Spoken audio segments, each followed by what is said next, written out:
నేటి వైశిష్ట్యం. మా నేటి వైశిష్ట్యంలో భాగంగా మరొక విషయం గురించి చర్చించుకుందాం. నేటి వైశిష్యంలో భాగంగా ఈ రోజున మనం ఒక చిన్న మోటివేషన్ స్టోరీని అడిగినట్టుగా తెలుసుకుందాము. ఇది ఏంటంటే ముఖ్యంగా మనం ఏదన్నా ఒక విషయంలో ఇంప్రూవ్మెంట్ అంటే సెల్ఫ్ ఇంప్రూవ్మెంట్ అనేది కానీ, లేకపోతే ఆర్ట్ ఆఫ్ ఇంప్రూవ్మెంట్ అంటే ఒక విషయంలో వ్యక్తికి ఏదన్నా నైపుణ్యాన్ని ఎలా ఏర్పరచుకోవాలి, art of improvement of in life అన్న దాని విషయంలో మనం ఈ రోజున దాని రిలేటెడ్గా ఒక చిన్న మోటివేషన్ స్టోరీ అనేది కూడా తెలుసుకొని ముందుకు పెడదాం. అంటే చేసే పనికి సంబంధించిన విషయంలో ఇంప్రూవ్మెంట్ అనేది, ఆర్ట్ ఆఫ్ ఇంప్రూవ్మెంట్ అనే విషయం గురించి ఇప్పుడు మనం ఒక విషయాన్ని తెలుసుకుందాం.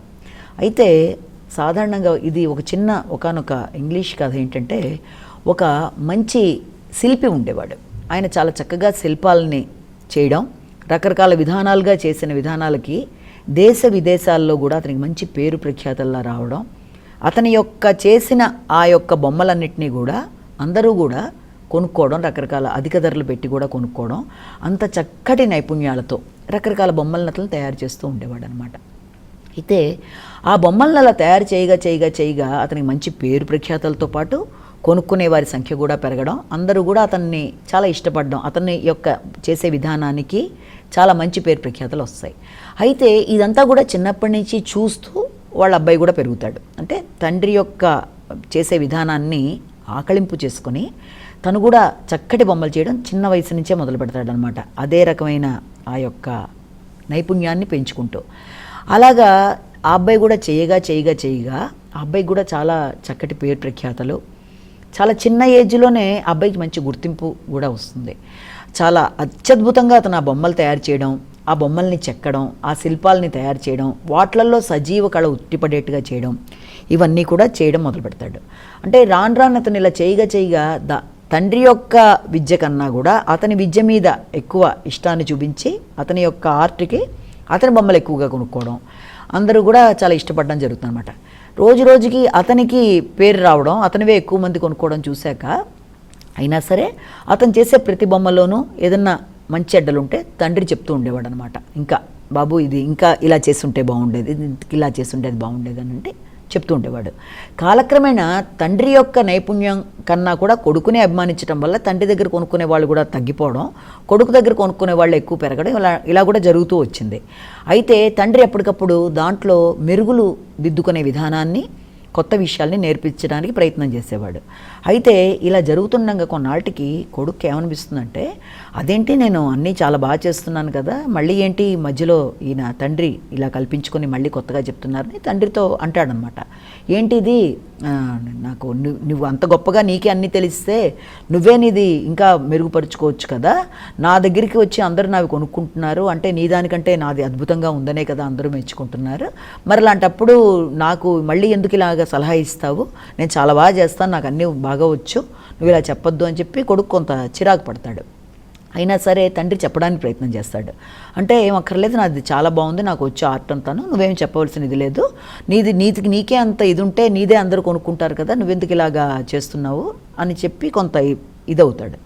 అయితే సరే అని చెప్పి తండ్రిని వదిలేస్తాడనమాట అబ్బాయిని. ఆ అబ్బాయి తన దారిలో తను వెళ్ళిపోతూ చక్కగా అందరూ కొనుక్కుంటుంటే కొంతకాలం గడిచేటప్పటికి ఏమవుతుందంటే ఎందుకో సడన్గా ఆ అబ్బాయి యొక్క దగ్గర కొనేవాళ్ళు తగ్గడం, ఆ అబ్బాయి యొక్క ఆర్ట్ని విషయంలో పెద్ద గొప్పగా ఆశించిన రిజల్ట్స్ రాకపోవడం లాంటివి మొదలవుతుంది. అదేంటి నేను ఇంత చక్కగా చేస్తుంటే ఎలా అవుతుందని చెప్పి ఏం చేస్తాడంటే బాధ వచ్చి మళ్ళీ తండ్రి దగ్గరికి వెళ్తాడు.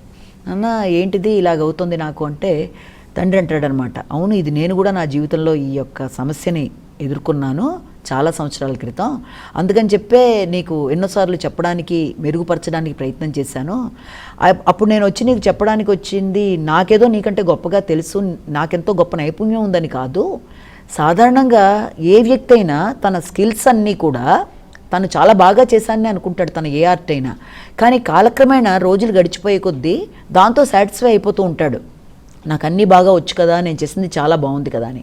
కానీ అది గమనించే వాళ్ళు వేరే వాళ్ళు ఉంటారు కాబట్టి ఆ స్కిల్లో, ఆ నైపుణ్యంలో వచ్చే మార్పుల్ని ఎప్పటికప్పుడు మీకు సలహాదారులాగా క్రిటిక్స్ అంటే మిమ్మల్ని విమర్శించే వ్యక్తులు కొందరు అది చూసి ఇది ఇంకా కొంచెం బాగుండే అన్న విధానంలో చెప్పడానికి ప్రయత్నం చేస్తూ ఉంటారు.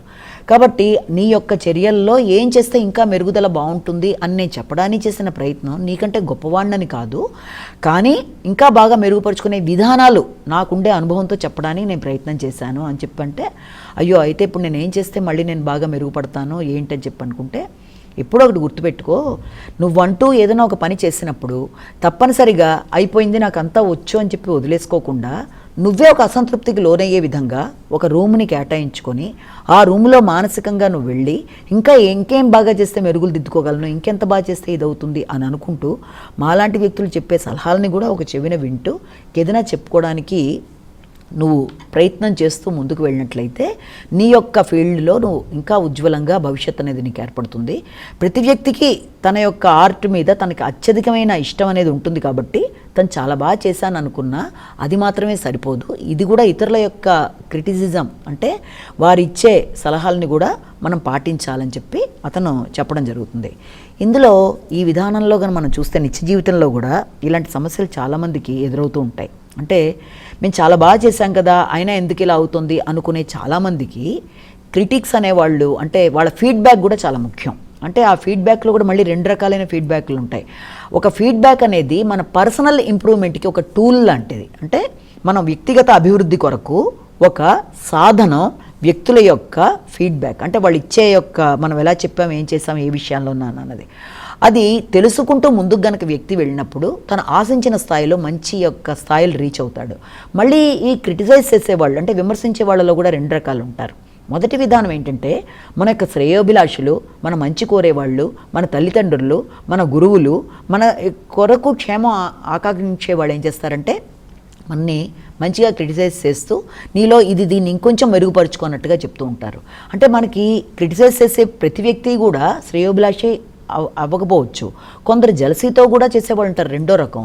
ఆ జలసీతో చేసే క్రిటిసిజం వల్ల ఎంత బాగా చేసినా ఏదో రకంగా ఇబ్బంది పెట్టాలని తగ్గించాలని చేసే వ్యక్తులు ఉన్నా దాన్ని తెలివిగా గమనించుకుంటూ ముందుకు వెళ్ళిపోతూ మన రియల్ శ్రేయోభిలాషులు ఎవరో వాళ్ళు చెప్తున్న దాన్ని ఆలకించి మనం చేసేది ఎంతో గొప్పగా చేసామనుకున్నా మనం నిరంతరం కూడా దాన్ని మనం సరిచేసుకుంటూ ముందుకు వెడుతూ ఇంకా బాగా చేయాలి దీంట్లో అన్న అసంతృప్తి అనేది మన మనసులో పెట్టుకొని ఆ పరంగా మనం ఇంకా బాగా చేసే విధంగా చేసుకుంటూ ముందుకు పెడితే మనని అన్ని విషయాల్లో కూడా అభివృద్ధి అనేది వ్యక్తికి కనబడుతుంది.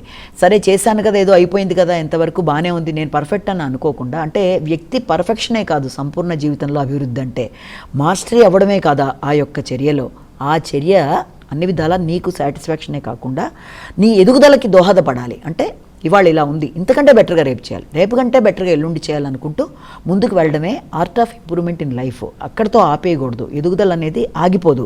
ఏ రోజుకు ఆ రోజు నూతనంగా తెలుసుకుంటూ ఉంటారు, కొత్త విధానాలు ముందుకెడతారు. పిల్లలు కూడా అంతే, తల్లిదండ్రులు ఏదైనా చెప్పినప్పుడు మీకేం తెలుసు నాకే అంతా తెలుసా అని అనుకోకుండా తల్లిదండ్రులు ఏదైనా చెప్పినా పెద్దవాళ్ళు ఏదైనా చెప్పినా వాళ్ళు చెప్పింది విని దాన్ని తన జీవితంలో ఎలాగా ఉపయోగించుకుంటూ ముందుకు వెళ్ళొచ్చు అన్న విధానంలో ముందుకు కనుక పిల్లలు కూడా వెళ్ళినట్లయితే వాళ్ళ విద్యాపరంగా కానీ ఆరోగ్యపరంగా కానీ చక్కటి టైం టేబుల్ లైఫ్ స్టైల్లో కానీ అన్నీ చూసుకుంటూ వాళ్ళు ముందుకు వెళ్ళగలరు. ఎందుకంటే పెద్దవాళ్ళు అన్నీ కూడా జీవితంలో చూసి ముందుకు వచ్చిన వాళ్ళే కాబట్టి వాళ్ళ యొక్క సలహా సంప్రదింపులు మనం తీసుకోవడమే పర్ఫెక్ట్ ఫీడ్బ్యాక్. కాబట్టి అదే కరెక్ట్ మనకి ఇది ఒక చక్కటి ఎదుగుదలకి ఒక ముఖ్యమైన సాధనం. కాబట్టి జీవితంలో ఎదిగే ప్రతి వాళ్ళు కూడా అక్కడితో ఆపేయకుండా ఎక్కడికక్కడ కొత్త విషయాలు నేర్చుకుంటూ జీవితంలో ప్రతి విషయంలోనూ తెలుసుకుంటూ ముందుకు వెళ్ళినప్పుడు వాళ్ళకి మళ్ళీ వెనక్కి చూసుకునే అవసరం ఉండదు.